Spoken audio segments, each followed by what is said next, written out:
নমস্কার, আমি অর্ক। আর আপনারা শুনছেন শোনাই শোনো, বাংলা গল্পের আস্তানা। আজকের গল্প দুই ম্যাজিশিয়ান। সত্যজিৎ রায়। 5, 6, 7, 8, 9, 10, 11। সুরপতি ট্রাঙ্কগুলো গুনে নিয়ে অ্যাসিস্ট্যান্ট অনিলের দিকে ফিরে বলল, ঠিক আছে, দাও গাড়ি পাঠিয়ে দাও সব ব্রেক ভ্যানে। আর মাত্র 25 মিনিট। অনিল বলল, আপনার গাড়িও ঠিক আছে স্যার, কুপে। দুটো প্রার্থী আপনার নামে নেওয়া আছে, কোনো অসুবিধা হবে না। তারপর মুচকি হেসে বলল, গার্ড সাহেবও আপনার একজন ভক্ত, নিউ এম্পায়ারে দেখেছেন আপনার শো। এই যে স্যার, আসুন এদিকে। গার্ড বীরেন বক্সি মশাই একগাল হেসে এগিয়ে এসে তার ডান হাতখানা সুরপতির দিকে বাড়িয়ে দিলেন। আসুন স্যার, যে হাতে সাফাই দেখে এত আনন্দ পেয়েছি, সে হাত একবারটি শেক করে নিজেকে কৃতার্থ করি। সুরপতি মণ্ডলের 11টি ট্রাঙ্কের যে কোনো একটির দিকে চাইলেই তার পরিচয় পাওয়া যায়। মন্ডলস মিরাকলস কথাটা পরিষ্কার বড় বড় অক্ষরে লেখা প্রতিটি ট্রাঙ্কের পাশে এবং ঢাকনার উপর। এর বেশি আর পরিচয়ের দরকার নেই, কারণ ঠিক 2 মাস আগেই কলকাতার নিউ এম্পায়ার থিয়েটারে মণ্ডলের জাদুবিদ্যার প্রমাণ পেয়ে দর্শক বারবার করধ্বনি করে তাদের বাহবা জানিয়েছে। খবরের কাগজেও প্রশংসা হয়েছে প্রচুর। 1 সপ্তাহের প্রোগ্রাম ভিড়ের ঠেলায় চলেছে 4 সপ্তাহ, তাও যেন লোকের আশ মেটেনি। থিয়েটারের কর্তৃপক্ষের অনুরোধেই মণ্ডলকে কথা দিতে হয়েছে যে বড়দিনের ছুটিতে আবার শো করবে সে। কোনো অসুবিধা হলে বলবেন স্যার। গার্ড সাহেব সুরপতিকে তার কামরায় তুলে দিলেন।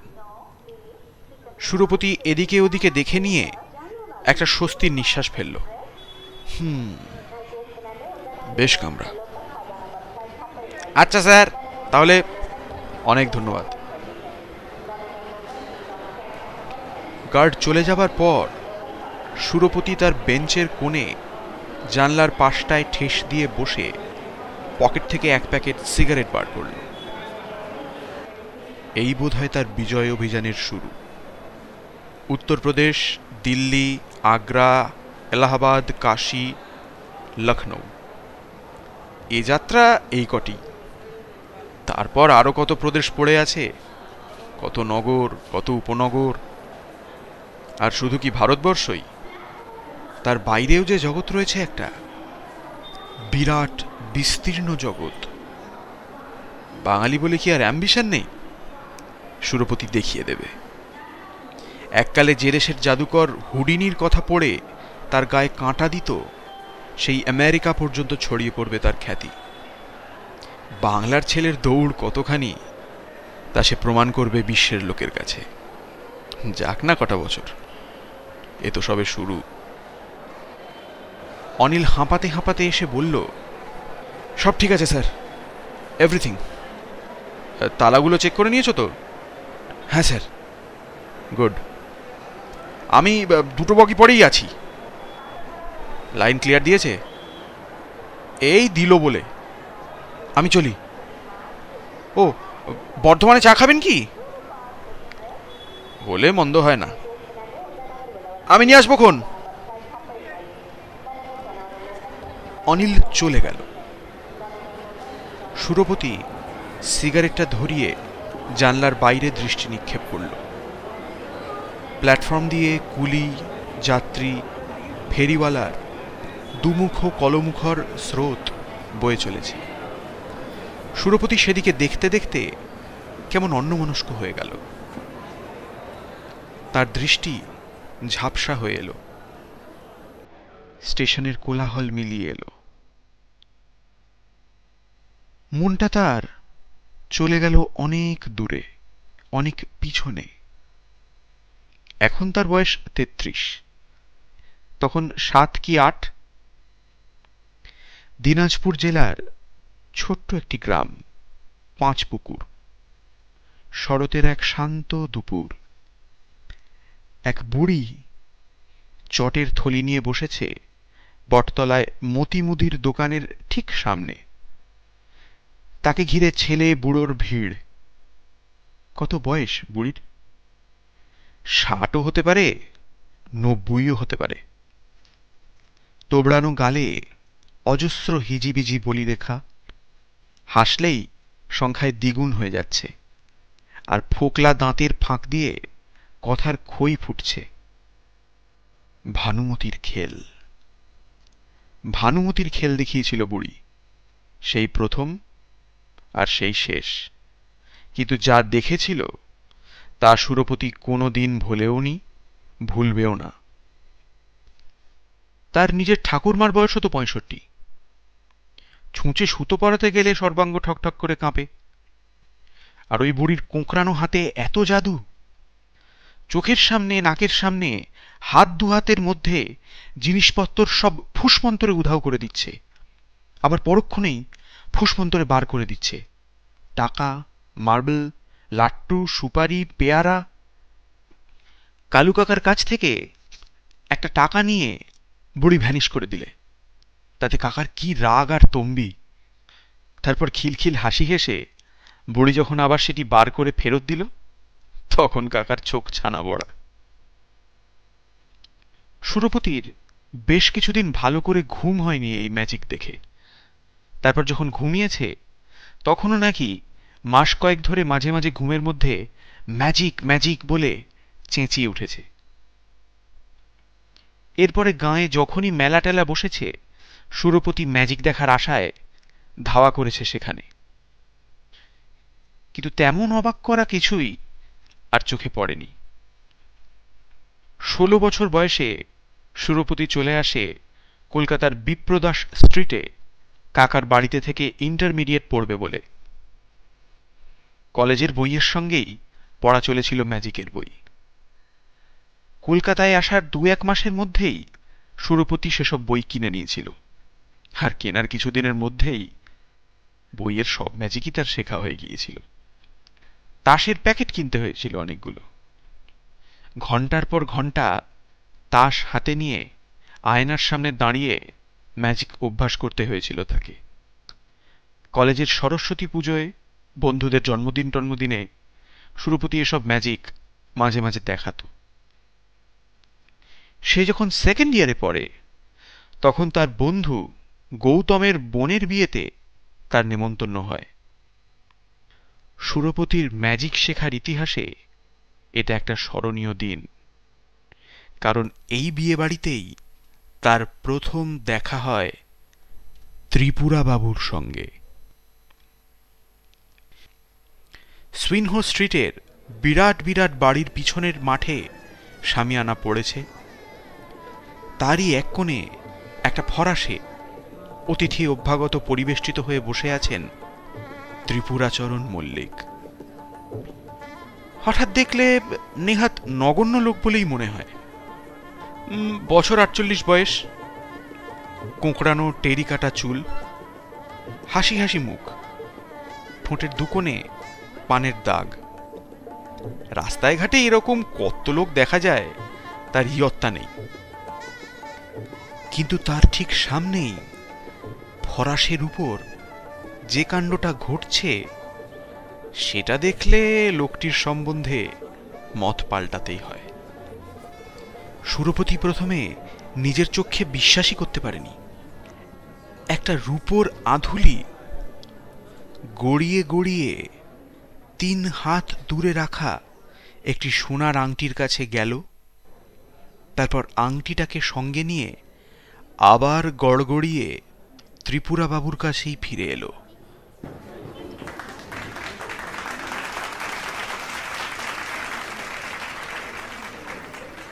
সুরপতি এতই হতভম্ব যে তার হাততালি দেবার সামর্থ্য নেই। এদিকে পরমুহূর্তেই আবার আরেক তাজ্জব জাদু।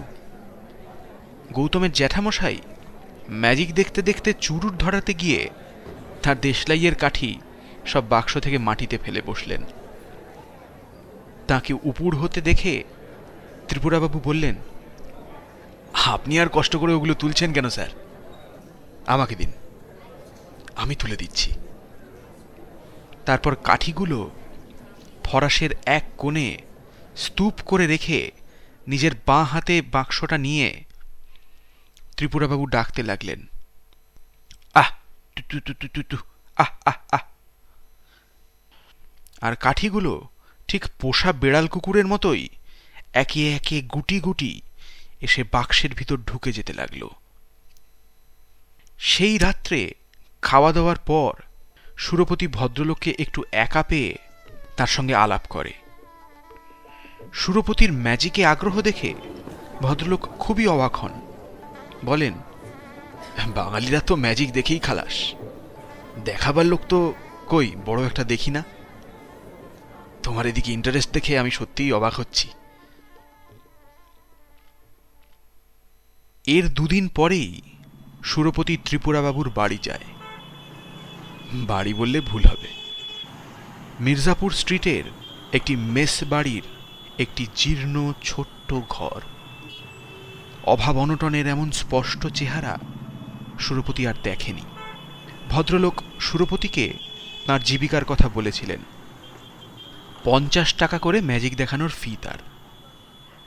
মাসে 2টো করে বায়না জোটে কিনা সন্দেহ। চেষ্টায় হয়তো আরো কিছুটা হতে পারত, কিন্তু সুরপতি বুঝেছিল ভদ্রলোকের সে চেষ্টাই নেই। এত গুণী লোকের এমন অ্যাম্বিশনের অভাব হতে পারে সুরপতি তা ভাবতে পারেনি।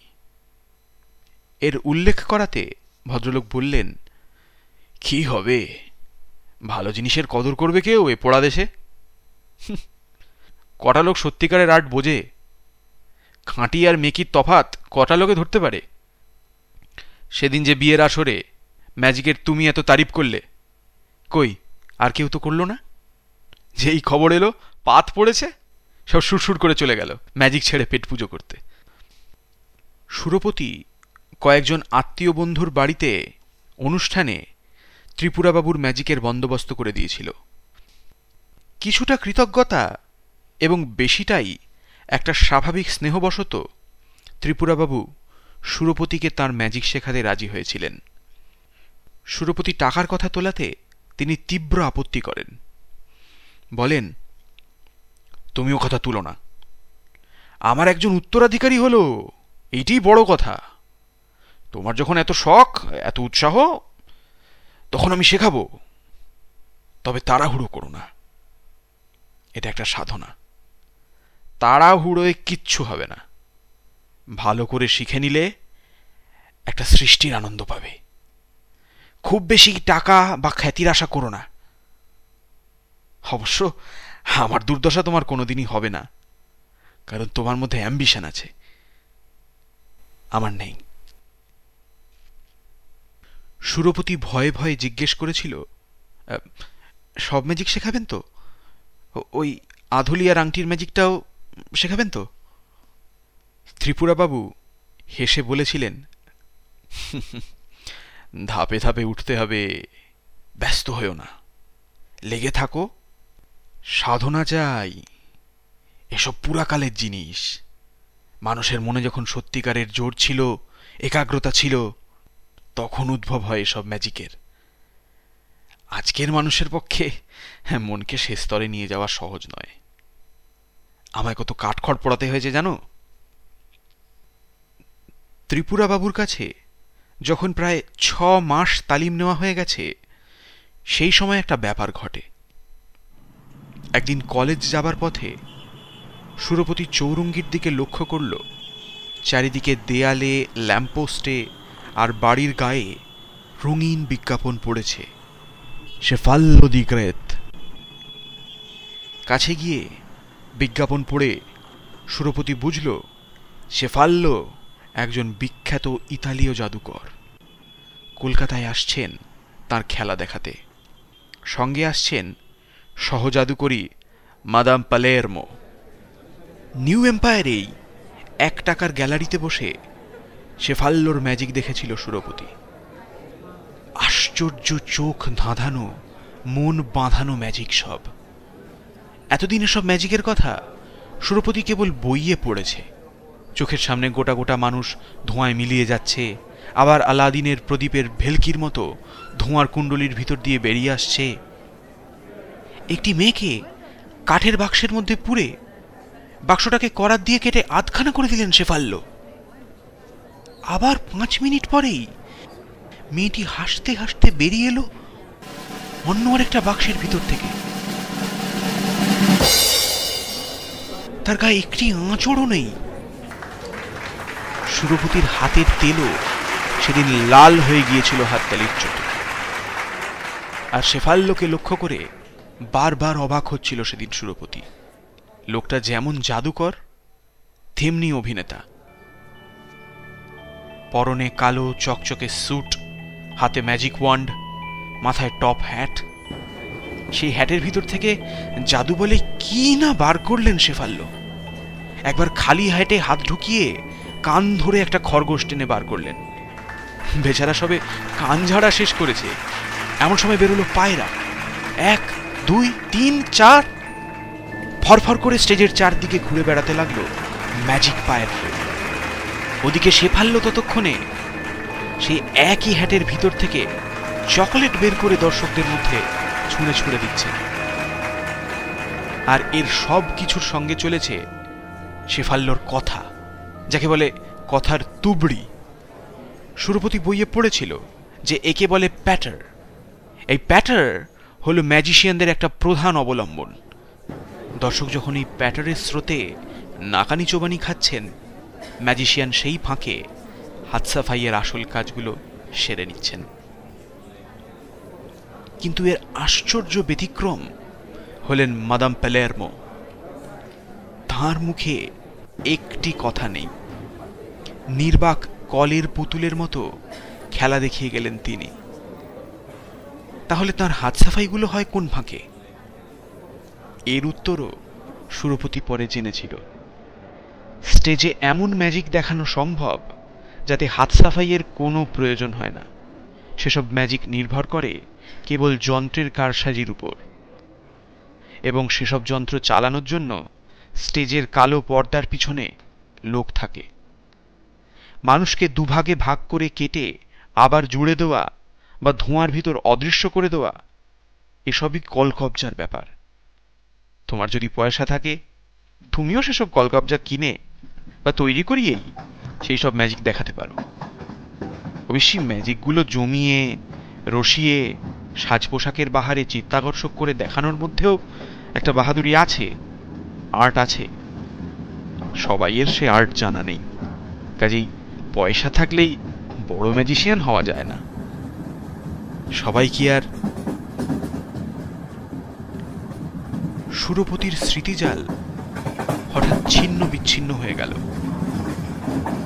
ট্রেনটা একটা প্রকাণ্ড ঝাঁকুনি দিয়ে প্ল্যাটফর্ম ছেড়েছে, আর ঠিক সেই মুহূর্তে এক হ্যাঁচকা টান দিয়ে দরজা খুলে কামরার মধ্যে ঢুকেছে।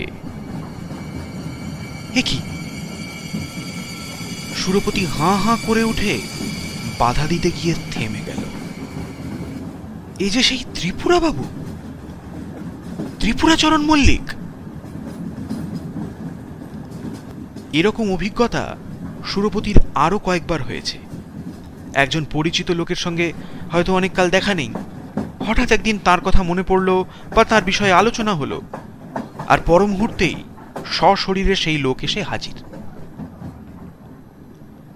কিন্তু তাও সুরপতির মনে হলো যে ত্রিপুরাবাবুর আজকের এই আবির্ভাবটা যেন আগের সব ঘটনাকে ম্লান করে দিয়েছে। সুরপতি কয়েক মুহূর্ত কোনো কথাই বলতে পারল না। ত্রিপুরাবাবু ধুতির খুঁট দিয়ে কপালের ঘাম মুছে হাতের একটা পোঁটলা মেঝেতে রেখে সুরপতির বেঞ্চের বিপরীত কোণটাতে বসলেন। তারপর সুরপতির দিকে চেয়ে একটু হেসে বললেন, অবাক লাগছে না? সুরপতি কোনো মতে ঢোক গিলে বলল, অবাক মানে, প্রথমত আপনি যে বেঁচে আছেন তাই আমার ধারণা ছিল না। কিরকম? আমি আমার বিয়ে পরীক্ষার কিছুদিন পরেই আপনার মেসে যাই, গিয়ে দেখি তালা বন্ধ। ম্যানেজার বাবু, কি নাম ভুলে গেছি, বললেন যে আপনি নাকি গাড়ি চাপা পড়ে। ত্রিপুরা বাবু হো হো করে হেসে উঠলেন।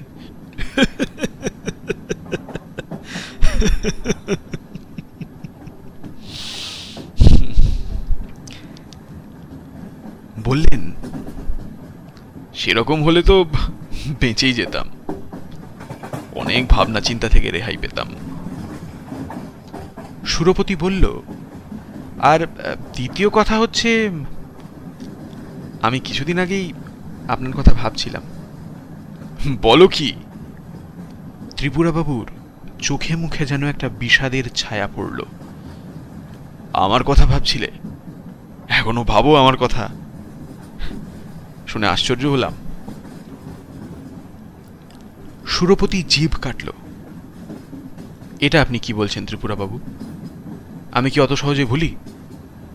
আমার হাতে খড়ি যে আপনার কাছেই।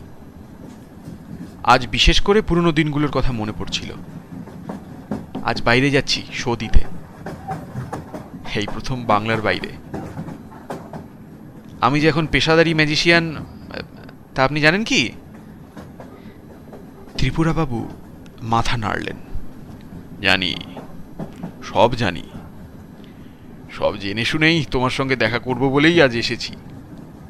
এই 12 বছর তুমি কি করেছো না করেছো, কিভাবে তুমি বড় হয়েছো, এই অবস্থায় এসে পৌঁছেছো, এর কোনোটাই আমার অজানা নেই। সেদিন নিউ এম্পায়ারে ছিলাম আমি, প্রথম দিন, একেবারে পিছনের বেঞ্চিতে। সবাই তোমার কলা কৌশল কেমন অ্যাপ্রিসিয়েট করলো তা দেখলাম। কিছুটা গর্ব তো হচ্ছিল বটেই, কিন্তু ত্রিপুরা বাবু থেমে গেলেন। সুরপতিও কিছু বলার খুঁজে পেল না। কি বা বলবে সে? ত্রিপুরা বাবু যদি কিছুটা ক্ষুণ্ণ বোধ করেন তাহলে তাকে দোষ দেওয়া যায় না। সত্যি উনি গোড়াপত্তনটা না করিয়ে দিলে সুরপতির আজ এতটা উন্নতি হতো না।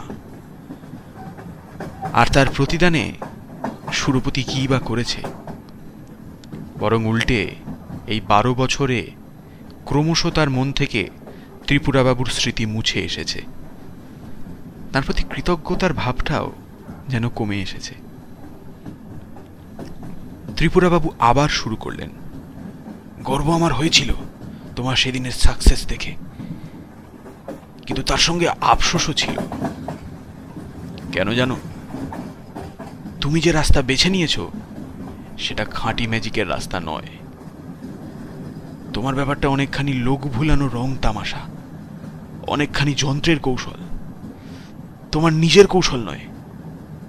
অথচ হ্যাঁ, আমার ম্যাজিক মনে আছে তোমার?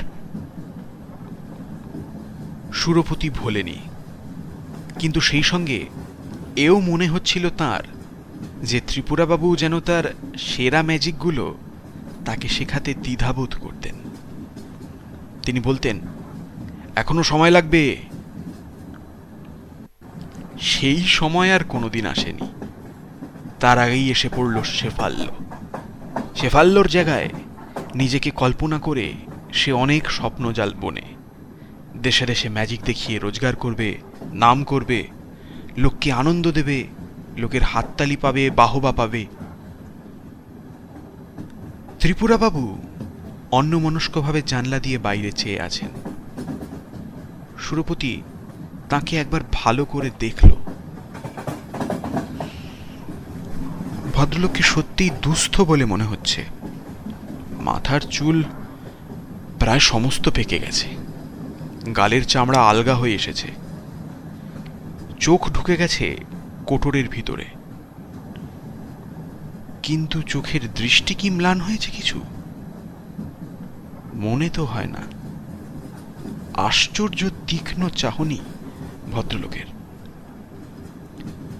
ত্রিপুরা বাবু একটা দীর্ঘশ্বাস ফেলে বললেন, অবশ্যই তুমি কেন এ পথ বেছে নিয়েছো জানি। আমি জানি তুমি বিশ্বাস করো, হয়তো আমি তার জন্য কিছুটা দায়ী, যে খাঁটি জিনিসের কদর নেই। স্টেজে ম্যাজিক চালাতে গেলে একটু চটক চাই, চাকচিক্য চাই, তাই নয় কি? সুরপতি অস্বীকার করল না। শেফাল্য দেখার পর থেকেই তার এ ধারণা হয়েছিল। কিন্তু জাঁকজমক মানেই কি খারাপ? আজকাল দিনকাল বদলেছে। বিয়ের আসরে ফরাসের উপর বসে ম্যাজিক দেখিয়ে কি বা রোজগার করবে তুমি?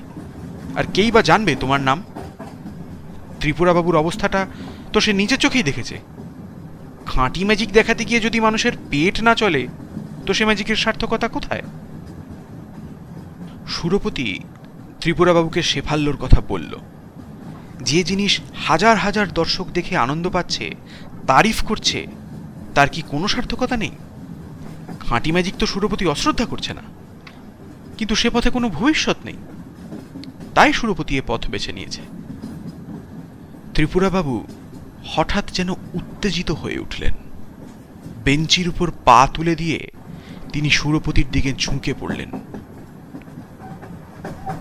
শোনো সুরপতি, তুমি যদি সত্যি বুঝতে পারতে আসল ম্যাজিক কি জিনিস, তাহলে তুমি নকলের পিছনে ধাওয়া করতে না। হাত সাফাই তো ওর শুধু একটা মাত্র অঙ্গ। অবশ্যই তারও যে কত শ্রেণীবিভাগ আছে তার শেষ নেই। যৌগিক ক্রিয়ার মতো সেসব সাফাই মাসের পর মাস, বছরের পর বছর অভ্যাস করতে হয়। কিন্তু এছাড়াও তো আরো কত কি আছে। হিপনোটিজম, কেবল চোখের চাহনির জোরে মানুষকে সম্পূর্ণ তোমার বশে এনে ফেলতে পারবে। এমন বশ করবে যে সে তোমার হাতে কাদা হয়ে যাবে। তারপর ক্লিয়ারভয়েন্স বা টেলিপ্যাথি বা থট রিডিং, অপরের চিন্তার জগতে তুমি অবাধ চলাফেরা করতে পারবে। একজনের নাড়ি টিপে বলে দেবে সে কি ভাবছে। তেমন তেমন শেখা হয়ে গেলে পরে তাকে স্পর্শও করতে হবে না। কেবল মিনিট খানেক তার চোখের দিকে চেয়ে থাকলেই তার মনের কথা, পেটের কথা সব জেনে ফেলবে। এসব কি ম্যাজিক? জগতের সব সেরা ম্যাজিকের মূল হচ্ছে এই সব জিনিস। এতে কলকবজার কোনো ব্যাপারই নেই, আছে শুধু সাধনা, নিষ্ঠা, একাগ্রতা। ত্রিপুরাবাবু দম নেবার জন্য থামলেন। ট্রেনের শব্দের জন্য তাকে গলা উঁচিয়ে কথা বলতে হচ্ছিল। তাতে বোধহয় তিনি আরও ক্লান্ত হয়ে পড়েছিলেন। এবারে তিনি সুরপতির দিকে আরও এগিয়ে এসে বললেন, আমি তোমাকে এর সব কিছুই শেখাতে চেয়েছিলুম, কিন্তু তুমি গ্রাহ্য করলে না। তোমার তর সইল না। একজন বিদেশি বুজরুকের বাইরের জাঁকজমক তোমার মাথা ঘুরিয়ে দিল। আসল পথ ছেড়ে যে পথে চট করে অর্থ হয়, খ্যাতি হয়, সেই পথে চলে গেলে তুমি।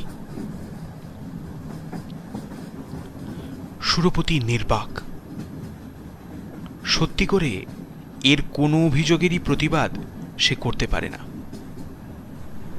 ত্রিপুরাবাবু এবার সুরপতির কাঁধে একটা হাত রেখে গলার স্বর একটু নরম করে বললেন,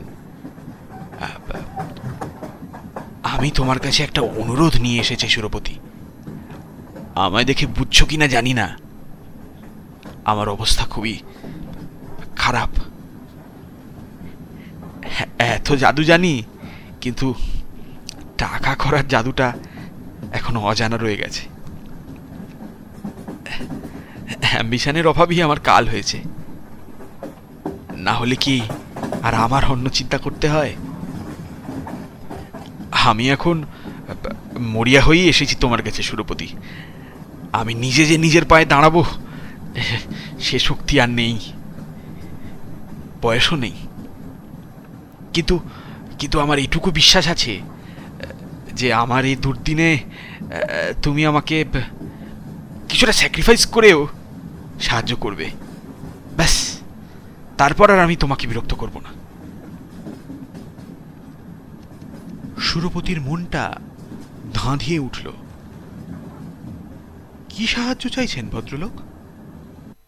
ত্রিপুরাবাবু বলে চললেন, তোমার কাছে হয়তো প্ল্যানটা একটু রূঢ় মনে হতে পারে, কিন্তু এছাড়া উপায় নেই। মুশকিল হচ্ছে কি, আমার যে শুধু টাকারই প্রয়োজন তা নয়, বুড়ো বয়সে একটা নতুন শখ হয়েছে জানো। একসঙ্গে অনেকগুলো লোকের সামনে আমার সেরা খেলাগুলো একবার দেখাতে ইচ্ছা করছে। হয়তো এই প্রথম এবং এই শেষবার, কিন্তু তাও এই শখটাকে কিছুতেই দমন করতে পারছি না সুরপতি। একটা অজানা আশঙ্কা সুরপতির বুকটাকে কাঁপিয়ে দিল। ত্রিপুরাবাবু এবার তার আসল প্রস্তাবটা পারলেন। লখনৌতে তোমার ম্যাজিক দেখাবার ব্যবস্থা হয়েছে, তুমি সেখানেই যাচ্ছ। ধরো যদি শেষ মুহূর্তে তোমার অসুখ করে, দর্শককে একেবারে হতাশ করে ফিরিয়ে দেওয়ার চেয়ে ধরো যদি তোমার জায়গায় আর কেউ। সুরপতি হক চকিয়ে গেল। ত্রিপুরাবাবু বলেন কি? সত্যিই মরিয়া হয়েছেন ভদ্রলোক, না হলে এমন অদ্ভুত প্রস্তাব করেন কি করে? সুরপতি চুপ করে আছে দেখে ত্রিপুরাবাবু বললেন, অনিবার্য কারণ হেতু তোমার বদলে তোমার গুরু ম্যাজিক দেখাবেন, এইভাবে খবরটা দিয়ে দেবে তুমি। এতে কি লোক খুব হতাশ হবে বলে মনে হয়? আমার তো তা মনে হয় না। আমার দৃঢ় বিশ্বাস যে আমার ম্যাজিক লোকের ভালোই লাগবে। কিন্তু তাও আমি প্রস্তাব করি যে প্রথম দিনের হিসেবে তোমার যা টাকা পাওনা হতো তার অর্ধেক তুমিই পাবে।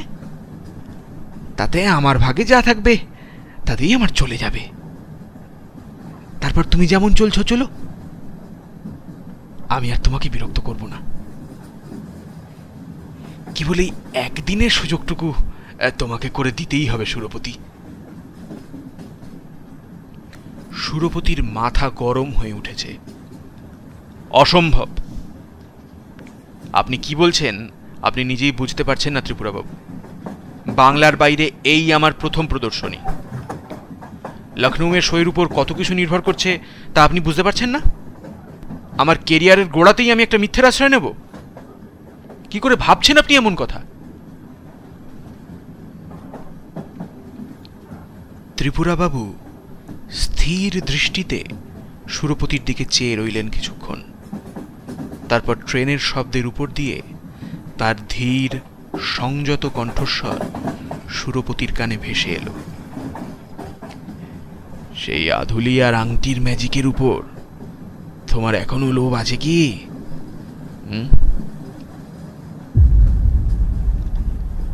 সুরপতি চমকে উঠল,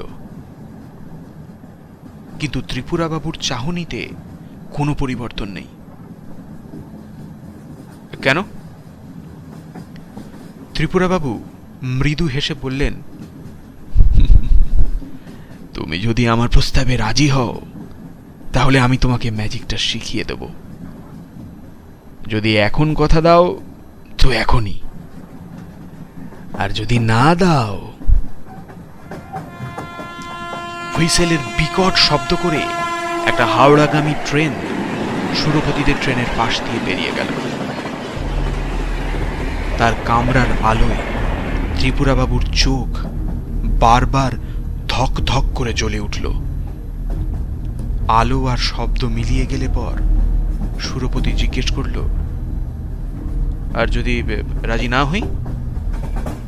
তাহলে ফল ভালো হবে না সুরপতি। তোমার একটা কথা জানা দরকার, আমি যদি দর্শকের মধ্যে উপস্থিত থাকি তাহলে ইচ্ছা করলে আমি যে কোনো জাদুকরকে অপদস্থ, নাকাল, এমনকি একেবারে অকেজো করে দিতে পারি।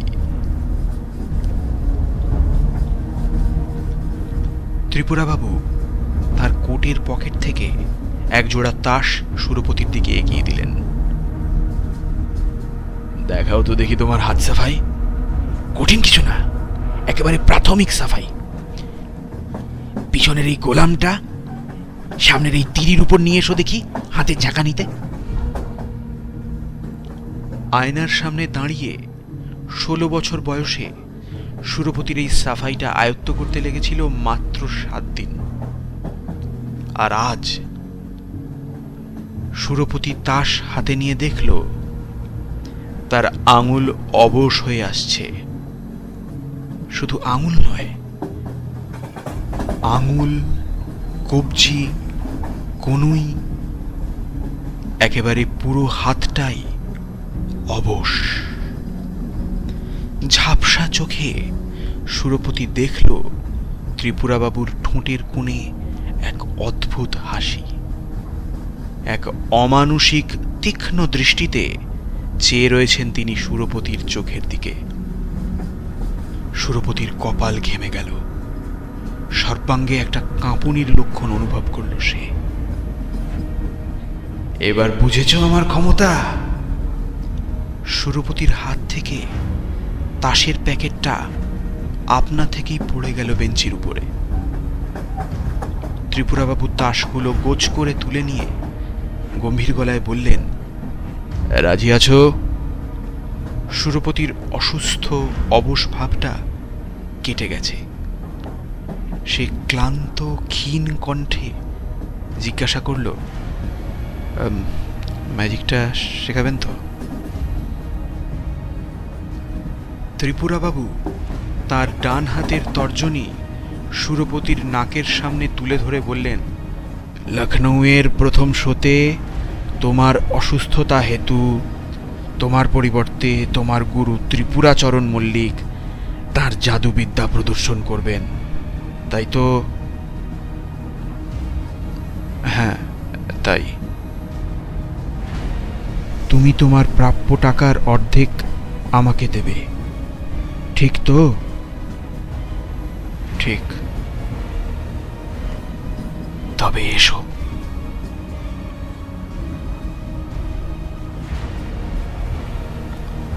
সুরপতি পকেট হাতড়ে একটা আধুলি আর নিজের আঙুল থেকে পলা বসানো আংটিটা খুলে ত্রিপুরাবাবুকে দিল।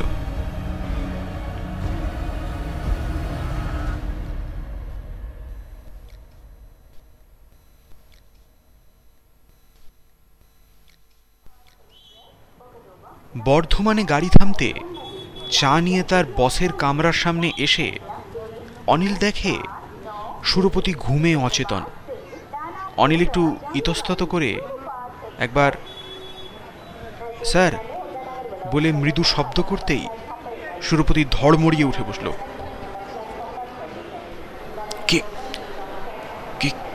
কি ব্যাপার? আপনার চা এনেছি স্যার, ডিস্টার্ব করলুম, কিছু মনে করবেন না। কিন্তু সুরপতি উদ্ভ্রান্ত দৃষ্টিতে কামরার এদিক ওদিক দেখতে লাগল। কি হলো স্যার? ত্রিপুরাবাবু? ত্রিপুরাবাবু? অনিল হতভম্ব। না না, উনি তো সেই 51-এ বাস চাপা পড়ে। কিন্তু আমার আংটি? কোন আংটি স্যার? আপনার পলাটা তো হাতেই রয়েছে। ও হ্যাঁ হ্যাঁ, আর আর সুরপতি পকেটে হাত দিয়ে একটা আধুলি বার করল। অনিল লক্ষ্য করল সুরপতির হাত থরথর করে কাঁপছে। অনিল, ভেতরে এসো তো একবার, চট করে এসো। ওই জানলাগুলো বন্ধ করো তো। হ্যাঁ, এইবার দেখো। সুরপতি বেঞ্চির এক মাথায় আংটি আর অন্য মাথায় আধুলিটা রাখল। তারপর ইষ্টনাম জপ করে যা থাকে কপালে করে স্বপ্নে পাওয়া কৌশল প্রয়োগ করল আধুলির দিকে তীব্র সংহত দৃষ্টি নিক্ষেপ করে।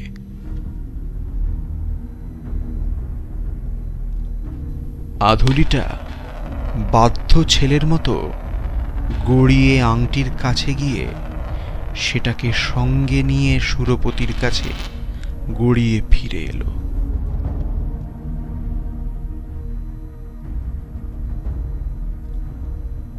অনিলের হাত থেকে চায়ের পেয়ালাটা পড়ে যেত যদি না সুরপতি অদ্ভুত হাত সাফাইয়ের বলে সেটাকে পড়ার পূর্ব মুহূর্তেই নিজের হাতে নিয়ে নিত।